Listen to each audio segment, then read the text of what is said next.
Ketemu kembali bersama saya di Petani Kreatif Sibollang Seed. Ya, untuk kesempatan sore hari ini kita bermain di lokasi timun. Ya, sekedar uji coba. Kita tanam 3 gulutan. Ini hasil panen yang ke-10 ya, kisaran 40 kilo. Ya, kita petik sekali 2 hari ya. Kali ini kita akan memberikan tips ya teman-teman untuk meningkatkan kesuburan tanah ya, meningkatkan kesuburan tanah sembari memberikan nutrisi pada tanaman ya. Ini bukan hanya untuk timun tapi berlaku juga untuk segala tanaman buah. Nah, ini adalah larutan kohe cair yang kita fermentasi ya, kemudian kita kolaborasi dengan pupuk kimia sintetis. Jadi untuk memicu pembesaran buah dan bunga serta merangsang pertumbuhan akar, maka kita kolaborasi dengan yang murah meriah saja, yaitu SP3A6 dan KCL yang sebelumnya kita larutkan dengan nitrobakter ya. Jadi untuk dekomposer pengurai yang kita pakai serta nitrobakternya, silakan teman-teman cek kembali di video-video sebelumnya yang telah kita upload dengan penjelasan dan praktek yang langsung real di lapangan ya teman-teman. Jadi ini untuk perbandingannya kita menggunakan kohenya 2 karung ya, kohe ayam petelur 2 karung ini larutannya. Kemudian kita tambahkan KCL 2 kilo ya, 2 kilo, kemudian SP3A6 nya 2 kilo. Untuk menambahkan asupan kalsium boron, boleh juga sahabat tani tambahkan dengan kalnit atau kalsium nitrat ya. Boleh juga dengan menggunakan 1 kilo rendaman abu bakaran atau semen ya, semen apa aja boleh. Kalau menggunakan semen putih ya dominan dengan kalsium, tapi kalau menggunakan semen biasa itu kalsium dengan silika. Jadi tergantung teman-teman mau menggunakan apa. Untuk takaran 200 liter air ya, 200 liter air.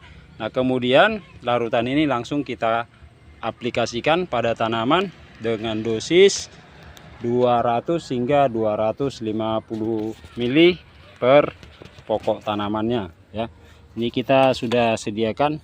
Ini semua berlaku untuk tanaman terong ya, anggur, cabai, semua bebas ya sahabat tani. Tadi ini kita lakukan pengocoran di seputaran perakaran ya. Terkena batangnya juga nggak apa-apa ya, nggak akan overdosis. Namun untuk lebih zona amannya kita berikan saja ini pada samping atau seputar lubang tanam seperti ini ya, dengan jarak 5 atau 10 cm dari lubang tanam.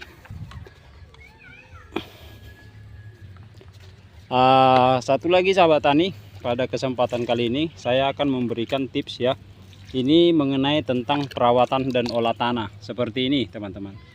Nah, kondisi tanaman yang perlu kita perhatikan adalah pertumbuhan pupus, bentuk daun, misalkan klorosis ya, atau kekurangan air ya, atau kelebihan air, artinya pH-nya drop. Jadi untuk tanaman yang tidak melakukan penggunaan mulsa, bisa diterapkan metode seperti ini teman-teman. Kita naikkan gulutannya dengan menggali tanah di samping gulutan atau di gang gulutan, agar air yang berlebih itu bisa meresap ke bawah sehingga pH daripada tanaman atau tanah di seputaran lubang tanam itu bisa maksimal kembali. Nah, ini dulunya sempat drop karena tempo hari kemarau kita tanam, jadi gulutannya tidak begitu tinggi, sekitar 10 cm lah. Jadi dalam 1 minggu belakangan ini hujan, nah kemudian terus terlihat daunnya mulai menguning. Jadi terlihat dia sebelah sana yang paling rendah ya datarannya, karena jalan luncur air ke sana pengairannya. Di sini kelihatan sangat hijau sekali tempo hari. Jadi otomatisnya kelebihan air. Kemudian saya gali, saya berikan pupuk dasar kembali, yaitu dengan penaburan SP3A6 dan KCL ya.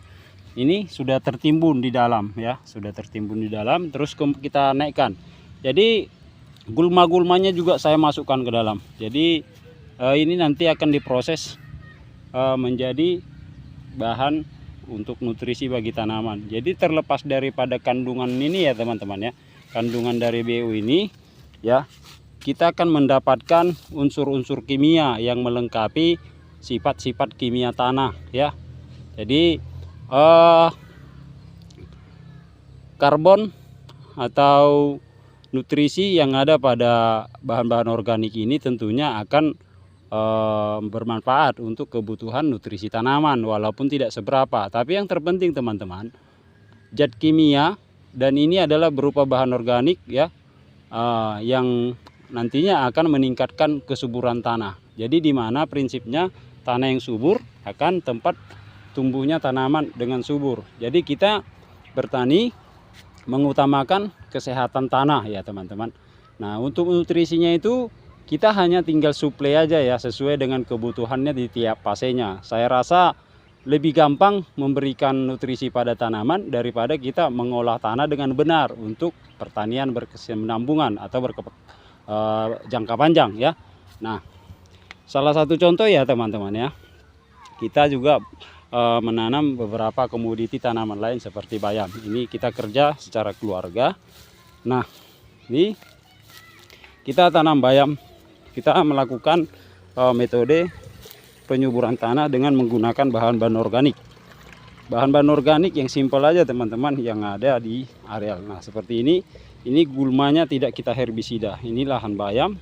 Memang agak lebih rumit kalau kita nyiangi dengan manual. Tapi kalau kita ada modal, kita bisa membeli alat ya. Misalkan alat mesin potong rumput ya. Kita tinggal bersihkan. Nah, kemudian seperti ini nanti kita gemburkan atau dirotari. Nah, kemudian ini nanti gulmanya kita masukkan ke dalam. Nah, ini yang sudah jadi. Ini yang sudah jadi dan ini proses perapian bedengan. Ini yang sudah dirapikan ya.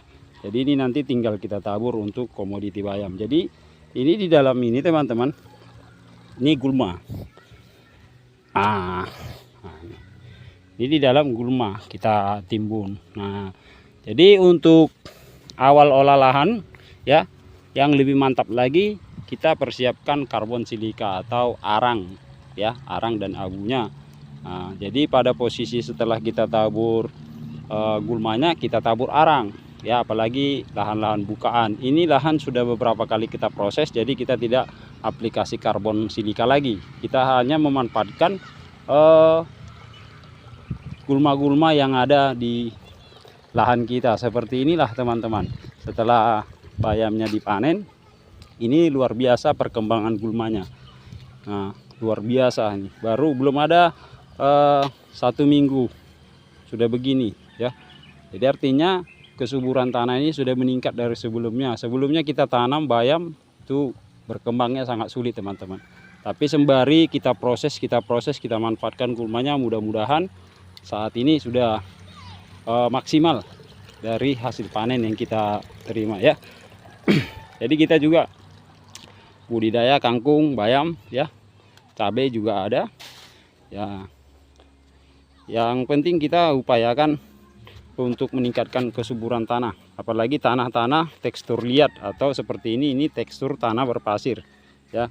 Jadi kita untuk mempelajari nutrisinya tinggal kita pahami saja kalau umpamanya tekstur tanah berpasir itu minusnya di mana. Jadi kita bisa meningkatkan kebutuhan nutrisinya di unsur apa gitu. Seperti ini pasir pada umumnya minus kalium. Jadi kita sangat membutuhkan kalium yang lebih besar di saat proses fase generatif. Jadi kalau untuk tanah liat itu kita harus lebih meningkatkan unsur kalsium dan utama karbon untuk membuka rongga-rongga atau pori-pori tanah agar tanahnya tidak bantat, sehingga perkembangan akar pada tanaman bantat, kemudian pH mudah drop apalagi di dataran rendah, kecuali dataran tinggi yang tidak begitu tinggi tingkat kadar airnya teman-teman ya. Jadi sekian dulu ya teman-teman ya, kita mau lanjutkan dulu proses pemberian pengocoran pada tanaman timun kita. Oke, semoga informasi ini bermanfaat. Silakan bagikan teman-teman video ini supaya lebih bermanfaat lagi bagi sahabat-sahabat tani kita, dan jangan lupa dukungannya melalui subscribe dan like.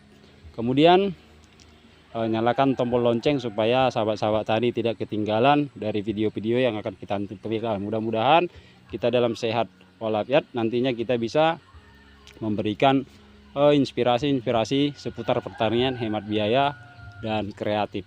Oke, salam sehat, semangat sahabat tani, sukses selalu.